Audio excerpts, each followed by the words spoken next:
Sebagai seorang anak film, Sora istri dari masa depan. Jadi perwakilan Indonesia menuju Oscar. Bayar nih di sekolah film gitu. Berjuta-juta lu bayar, mahal gitu. Relevan nggak sih atau kredibel nggak sih reviewer film di sosial media ini? Apa lebih kredibel lu yang nge-review gitu? Lu bayar mahal di sekolah film.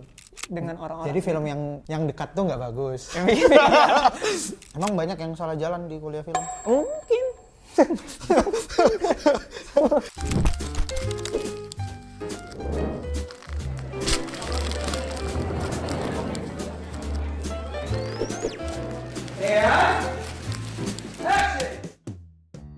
Selamat datang di take ketiga dalam Bisa Apa Aja Deh. Jadi Bisa Apa Aja Deh ini sebenarnya bisa jadi konten apa aja gitu. Kita ngobrol ngarul gitu aja. Dan maybe ini jadi kesempatan yang bagus buat kita kenalan sama orang-orang Bisa Sinema kali ya. Dan tamu paling pertama, inilah dia. Iya, halo, aku Aldi. Aku sering muncul mungkin di Reels. Tapi sebenarnya aku adalah mahasiswa film yang lagi masih di semester 5. Berarti lu latar belakang memang orang film, tapi kontennya juga film. Yes, soon to be orang film yang di industri, tapi sekarang masih menimba ilmu dulu. Nah ini kan lu kuliah film lah gitu. Emang banyak yang salah jalan di kuliah film? Mungkin. Gak ada yang tahu. Gak ada yang tahu. Ada gak sih orang yang masuk kuliah film karena berpikir dia bakal jadi bintang film? Banyak. Banyak. Nah, angkatan bawahku tuh banyak gitu. Kayak misalnya nanya-nanya. Kak, sebenarnya ada nggak sih mata kuliah yang kayak fokus di dalam acting gitu? Aku kan kayak bingung gitu kan. Apakah ada? Ternyata ada, cuma kayak jadi elektif aja gitu. Misalnya voice acting gitu-gitu sebenarnya jadi elektif. Tapi bukan jadi main kurikulum itu enggak. Nah tapi kalau dari lu sendiri, lu melihat nggak orang yang langsung di industri, yang nggak kuliah film, sama lu yang kuliah film, lu melihat nggak letak perbedaannya gitu? Aku nggak bisa ngegambarin perbandingan aku yang kuliah film sama yang nggak kuliah film. Mungkin aku bisa bandingin dari aku yang sekarang dan aku yang SMA gitu. Nah itu kan kayaknya lebih bisa digambar gitu kan. Karena rata-rata kita belajar otodidak. Iya otodidak kan. Kalau misalnya SMA mungkin syuting di mana aja gitu. Syuting di jalanan aku nggak apa-apa gitu. Kayak syuting aja. Tapi ketika masuk di industri film mungkin kita lebih bisa secara eksperimen jauh lebih berkurang mungkin. Karena banyak banget yang kita pikirkan. Misalnya kayak kalau syuting di jalan dengan kru sebanyak ini, apakah bisa kita memaintain jalan ini? Jadi banyak perbandingan gitu. Maksudnya kayak gapnya itu emang lumayan ada gitu. Tapi secara kematangan jauh lebih bisa matang gitu. Karena ada kurikulumnya yang kayak ngebahas ini gitu. Nah tadi kan lu sempat sampaikan tuh ketika lu berada di lingkungan ini, itu kan berarti kira-kira persiapan lu tuh kayak banyak hal yang harus lebih di-prepare lah ketika lu membuat suatu film gitu. Tapi di hiruk-pikuk dunia yang ekonominya tidak stabil ini, lu yang bekerja keras mempersiapkan semuanya sebagai seorang filmmaker gitu, mungkin nggak bayaran? Soal bayaran, mungkin ya lu sebagai mahasiswa mungkin belum pernah dibayar film full ya, tapi secara pekerjaan aja gitu, maybe lu dapat freelance di mana gitu atau gimana? Mungkin aku ngeliat dari temen kali. Temen lu udah ada yang lulus? Belum ada yang lulus, cuma pernah mungkin mendapatkan job. Dimintanya kita cuma bikin 5 video ya guys. Gitu di hari ini. Ternyata tiba-tiba jadi 30-35 video gitu kan. Wait, 5 video jadi? 30, itu cuman gambaran doang. Emang sebenarnya berapa? Cuman dari 5 ke 35 video tetap jomplang aja sih. Tetap jomplang sih. Tetap jomplang. Aku aja yang ngurusin. Maksudnya kayak tahu soal itu aja kayak katanya capek banget. Bisa sebut nggak kliennya siapa? Nggak bisa disebut. Tapi nggak apa-apa. Aku kalau misalnya disuruh lagi, apakah aku mau? Ya aku mau aja. Kayak ya udah aja gitu. Mumpung lagi bisa coba-coba, ada ilmunya, kenapa enggak gitu. Nah, ini juga yang gua temukan nih. Menurut gua ya, orang di film dengan latar belakang film itu nggak terlalu menonjol di Indonesia gitu. Ya mungkin sekarang ya ada Yandi, dia kan dari IKJ, ada Kristo dari UMN gitu kan. Mereka punya latar belakang film, tapi banyak gitu sutradara yang menurutku mereka tuh nggak punya latar belakang pendidikan film gitu. Nah menurut lu emang belajar film itu sepenting itu dan bakal menjamin lu jago bikin film gitu? Apa lebih mending gua ke lapangan aja kenalan sama orang, belajar dengan orang di lapangan, di syutingan gitu? Mungkin kayaknya beda-beda orang sih sebenarnya. Mungkin ada orang yang lebih suka kalau misalnya langsung praktek gitu. Langsung aja belajar dari misalnya ya yang dikenal aja gitu. Belajar langsung gitu secara praktek gitu. Selain aku tidak punya link ke mereka, jadinya emang aku harus untuk masuk ke industri ini dengan cara belajar dulu film. Kan tadi lu bilang lu nggak punya link, berarti lu sekolah film buat nyari link dong? Bener. Benar.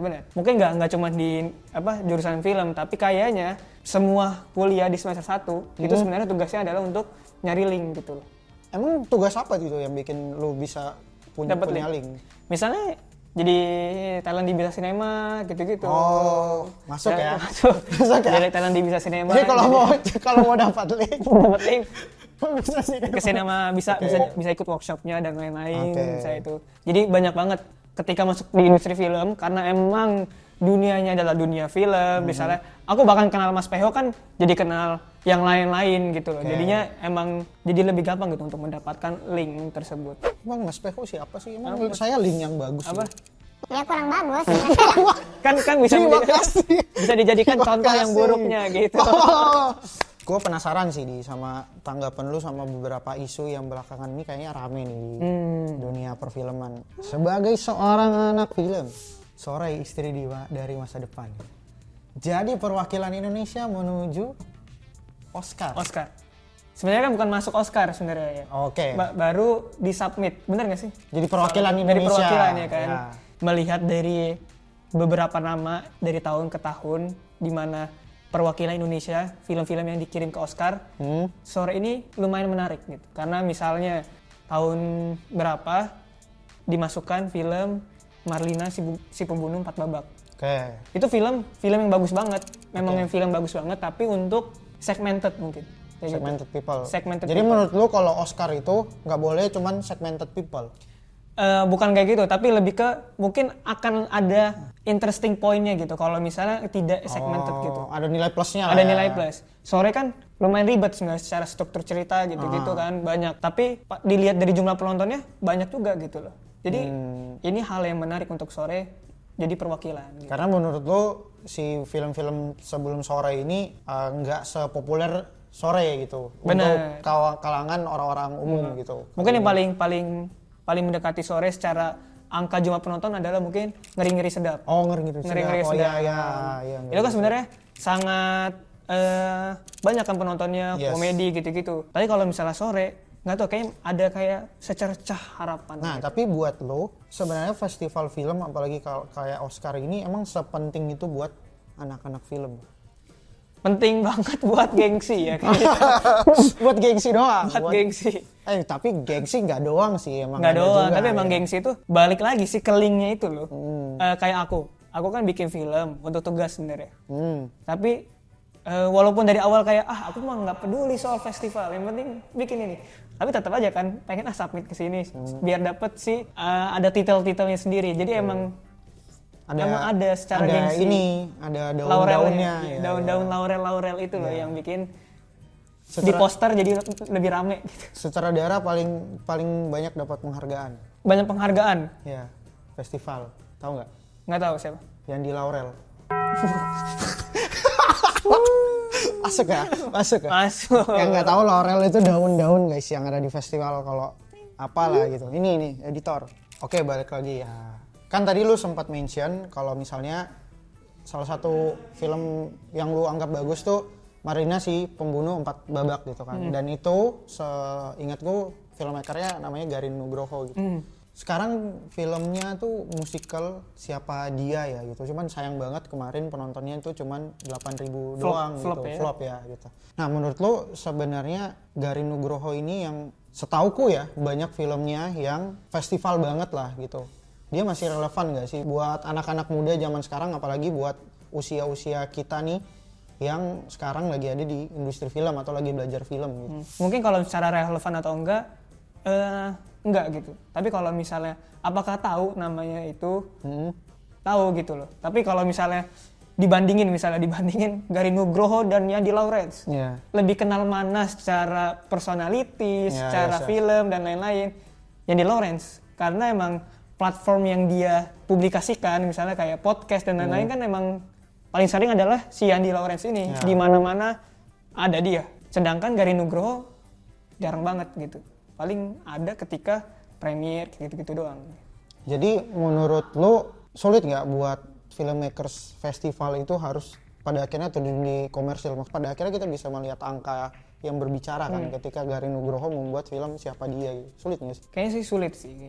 Kayaknya sulit. Kenapa tuh? Kayaknya Emang apa yang membedakan film kayak buktinya juga kan Andi Lawrence kan walaupun film yang festival tapi film yang komersil tapi bisa difestivalkan lewat perwakilan jadi Oscar jadi gitu. Oscar, gitu. Nah dia kan living proof. Nah kenapa kayak Garin Nugroho ini tidak bisa gitu?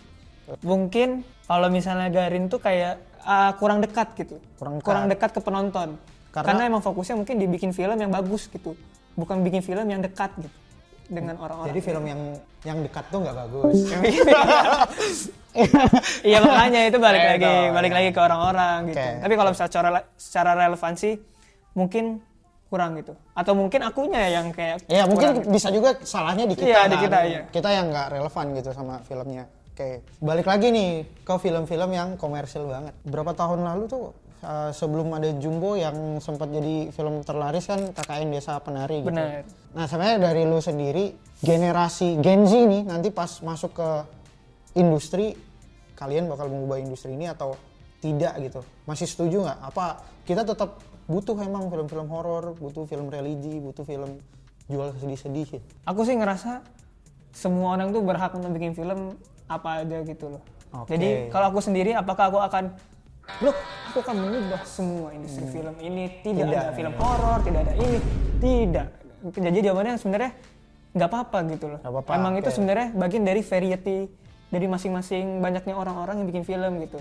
Bahkan kayak misalnya Sisa Neraka gitu-gitu, Sore gitu-gitu, kan muncul Siapa Dia, Musika gitu-gitu. Emang nggak apa-apa gitu. Jadi jangan dipatokan ini nggak boleh, ini nggak boleh, ini nggak boleh. Enggak sih sebenarnya. Kayaknya lebih menarik untuk silahkan mau bikin film apa aja, tapi bikin film dengan benar gitu, dengan benar, dengan baik, dengan tulus secara hati. Tapi pendapat lu kan Merah putih. bukan, kok bahasnya ke situ. Makanya aku tadi bilang bikin film dengan benar, dan ini kayaknya kurang benar gitu. Dan kurang tulus dari hati gitu. Oh, I see. Oh ya, kan lu bilang kayak Sore, Siapa Dia, terus film horor Siksa Neraka itu kan menambah varietas ya tersendiri kan, dan orang bebas untuk membuat itu. Tapi kan sebebas orang membuat itu, pada akhirnya angka kan berbicara. Lu nih nanti pas terjun ke dunia film, lu bakal masih berani nggak bikin varietas yang lebih apa ngikut-ngikut aja? Karena takut deh nanti film gua gagal, gua kena mental gitu. Kalau soal itu, misalnya nih aku di industri dan aku harus bikin film. Iya. Apakah aku harus condong yang penting angka atau bikin film bagus? Iya, film bagus tapi masih 50-50 lah gitu. Iya, Lu iya. nggak tahu kepastian lu bakal sukses apa enggak. Karena kan pasar lebih menerima film horor gitu. Pasar tuh membuktikan gitu. Aku sih kalau misalnya bikin film harus selalu mencoba untuk bikin sebagus mungkin tanpa melihat angka-angka gitu loh. Kayaknya lebih menyenangkan buat diri sendiri dan kru-krunya nanti gitu loh. Jadi ke tim dulu itu merasa saklek, Iya. baru ya udahlah ntar kalau Soal penonton terima atau enggak nanti Biarkan dulu, gitu ya. kan. Kalau kata Ernest, kalau misalnya film udah dipublikasikan itu emang udah milik Jadi hak publik, penonton, ya. jadi hak penonton kayak gitu. Berbicara soal film ini kan mau menghasilkan uang kan gitu. Gua kurang suka sih sama treatment orang di Indonesia itu ketika misalnya film kan diperas banget nih, kayak dari horor tuh kuntilanak, film kuntilanak banyak, film tuyul banyak, Pocong banyak. pocong banyak. Tapi kalau gue lihat cara bisnis orang luar itu bekerja, mereka tuh sistem bisnisnya nggak cuman berhenti di film gitu. Mereka bikin merchandise. Kayak Marvel kan terbukti Banyak filmnya banget. sukses, tapi orang banyak beli kostum-kostumnya dan lain-lain, jadi pop culture gitu. Gamenya juga. Iya, ngomongin soal IP lah. Nah, menurut lu adaptasi atau treatment orang Indonesia terhadap IP ini kita harus niru sama orang luar atau lu punya perspektif sendiri gitu terhadap memperlakukan IP dengan film? Soal IP, kalau misal pertanyaannya ada penting atau tidak penting kan sebenarnya penting gitu. Tapi kalau misalnya di Indonesia kayaknya belum saatnya. Kok belum saatnya sih? Maksudnya in this economy, bro. Justru in this economy kayaknya belum saatnya gitu. Kayaknya kita butuh uang cepat masalahnya. Butuh uang cepat, iya. Tapi kan kayaknya bikin film dulu yang yang oke gitu loh. Kayak kemarin sebenarnya Jumbo itu kayak bikin harapan gitu kan kepada industri perfilman gitu loh. Animasi ya. Animasi kayak wah gila ya 10 juta penonton, terus emang filmnya layak ditonton, emang bagus gitu. Banyak banget cabang-cabang yang akan mungkin Jumbo akan explore. Misalnya kemarin musikal gitu-gitu kan. Udah mulai gitu musikal nyanyi-nyanyi. Kemarin juga ada nggak sih merch-nya kayak boneka-bonekanya gitu? Iya, boneka mulai banyak di billboard dan lain-lain. Makanya itu sebenarnya IP itu adalah suatu hal yang penting untuk dalam industri film. Tapi yang perlu dipikirkan adalah yang penting bikin film dulu yang bagus gitu loh. Jangan mikirin dulu IP bakal gini-gini kayaknya gitu.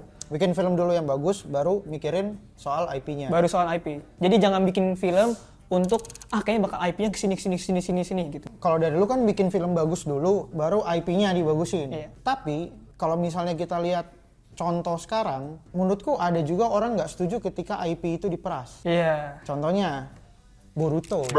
Kenapa harus dilanjutin Naruto-nya? Iya. Kayaknya nggak punya jawaban aku. Aku takut. Aku takut. Ini juga sih, kayaknya lagi rame banget di sosial media itu sekarang banyak banget akun yang tiba-tiba jadi reviewer film. Lalu yang bayar nih di sekolah film gitu, berjuta-juta lu bayar, mahal gitu. Relevan nggak sih atau kredibel nggak sih reviewer film di sosial media ini? Apa lebih kredibel lu yang nge-review? Gitu? Lu bayar mahal di sekolah film? Tidak selalu. Misalnya kayak apakah kredibel? Gak tahu ya gitu. Tapi kayaknya kalau misalnya point of view dari warga yang emang nonton, terus ngomong gitu. Kayak nggak apa-apa juga gitu loh. Untuk di video-videonya, kalau misalnya kayak mereka bilang jangan ditonton kayak gitu, kayaknya agak kurang oke gitu loh. Oh jadi lu nggak setuju dengan narasi jangan ditonton? Jangan tonton, gitu. Iya maksudnya kayak jangan mengblok gitu loh. Karena kan film segmentasi itu banyak gitu loh. Mungkin Mas Peo suka, aku nggak suka, atau aku suka, Mas Peo nggak suka gitu. Menurut lu apa standar yang harus dipenuhi oleh seseorang sehingga dia tuh layak mendapatkan titel seorang reviewer film? Seorang titel reviewer film. Ada nggak standarnya? Ada nggak sih di kampus diajarin begitu? Maksudnya kalau mau jadi kita sih nggak diajarin buat reviewer film sih. Kita selalu diajarin buat bikin film kan. Tapi kalau mungkin standarisasi, kayak nggak ada deh. Kayaknya nggak ada. Emang itu tergantung dari cara dia penyampaian aja sih sebenarnya. Karena kan bikin film tuh emang susah gitu. Tapi kan dia nggak tahu orang udah bikin film susah terus tiba-tiba jangan tonton. Iya makanya kurang ajar kayak gitu. Karena jujur, aku aja kemakan gitu loh. Jujur aku aja kemakan. Film apa tuh? Aku lupa. Tapi berarti ada film yang pengen lu tonton, terus di reviewer jelek, lu jadinya nggak tonton. Iya. Bagus. Jadi ada kayak mungkin gara-gara kemakan kali ya. Kan scroll terus kayak hari ini pengen nonton film terus nonton jelek ya. Jadi kayak mikir-mikir gitu loh. Udah kebentuk di kepala ya. Jadi mikir-mikir gitu. Oke, maybe ini episode pertama buat bisa apa aja deh. Bisa apa aja, semoga kita abis ini nggak di. Tapi kayaknya aman ya. Semoga editor tolong selamatkan kami. Iya. Terutama ketika salah menyebut pihak ataupun lainnya. Kalau kalian pengen undang siapa atau ngobrolin apa buat selanjutnya, boleh komentar di kolom bawah. Oke, sampai jumpa di episode selanjutnya. Dadah. Dadah, bye-bye.